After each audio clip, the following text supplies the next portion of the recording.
Second intermission report, the Bruins with a 2-1 lead after 2 periods of play in Game 5. Adam, Billy, and Brick with you. High level, guys, what did we think of that second period?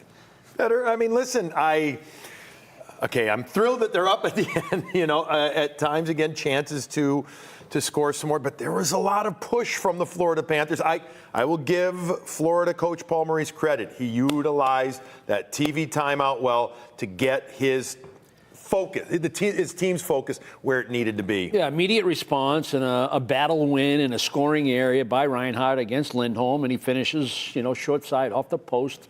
That's Florida hockey, I mean, you got to deal with it. You don't like it, but you got to deal with it. It's 1-1. How are you going to respond? And I love the fact that McAvoy's been strong tonight, and he scores that goal to give the Bruins the lead, and then the challenge, and then the power play. And we're sitting in the green room saying, don't let this be a momentum killer. And it was. And overall, it was a period of a lot of good and a lot of not so good, too. It was kind of feast or famine, right? We were feasting in there. We were feasting. We were happy to be eating, and glad the Bruins got to eat in terms of scoring the goal. In terms of the McAvoy goal, and a player that we've really been focusing on, and somebody that we talked about in the pregame show, no shots on goal in the first 4 games of the series, 4 shots on goal, and the goal tonight. Yeah, and the assist. I love the play he made on the Geekie goal. It's a smart play. Get it down deep. Put it in the hands of DeBrusk. It allows Geekie to beat his man off the boards. But what we saw on the goal was a quality line change. They gained a lot of ice on that line change when I think it was Pete going off. And McAvoy jumping on. Close, Brick. It was close. Usually, second periods changes work against the Bruins. I think it was an issue most of the year, but this one worked in their favor. They didn't call too many men on the ice, and it was a great finish. And, of course, they called it controversial. They did get a challenge, and they did go to review, but they clearly got it right. And I actually got an explanation. Yeah, we actually heard it. You did eventually get an explanation. Eventually, yes. It came a little later. Yes. And if we were allowed to show it, we would show it again. We would break it down, but we're not. But clearly, Ekman-Larsson's stick is the one that dislodges Bobrovsky's stick there. You can't deny that Heinen does make contact there. But the fact that Bobrovsky was able to then, 6 inches, 8 inches, come back out, reset for that shot, and he gets beat there, they absolutely got it right. I'm not going to lie.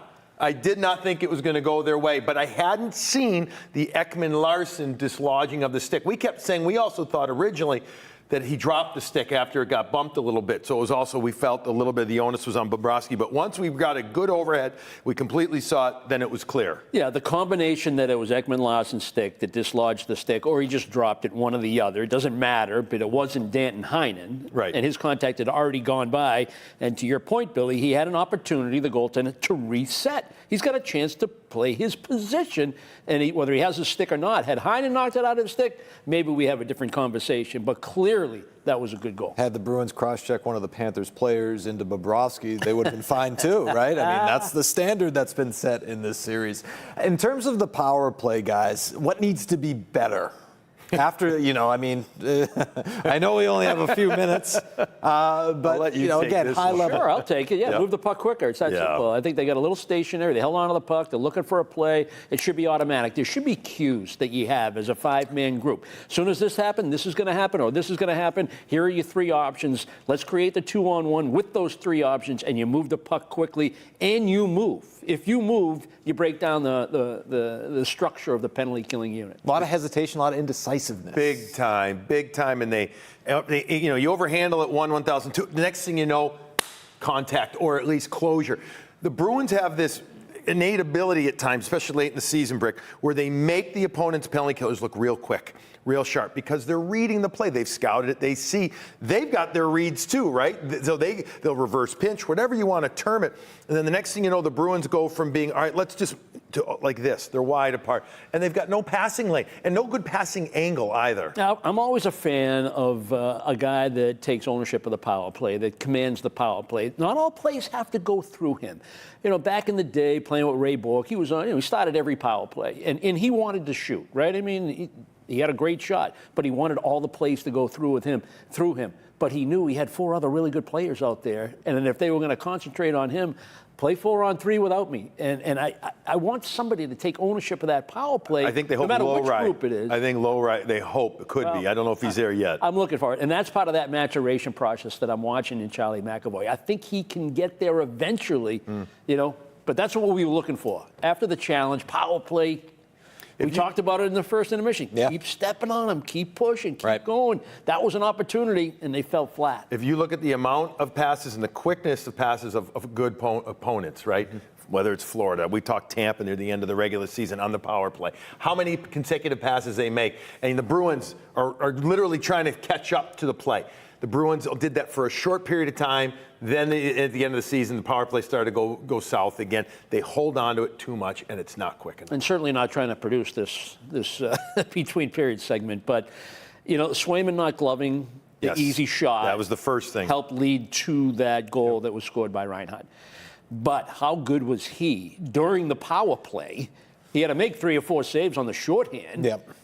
And the next save that he made after the goal was critical. Yep. And that's the beauty of a goaltender that, my next big save is my next one after you give one up, and that was huge. Well, the good thing is that you read my mind because I was going to go to Jeremy Swayman next. So producing and being on the, it's good. Teamwork makes the dream work. As you take a look at the game summary, after 2 periods of play, the Bruins with a 2-1 lead as we head to the final period.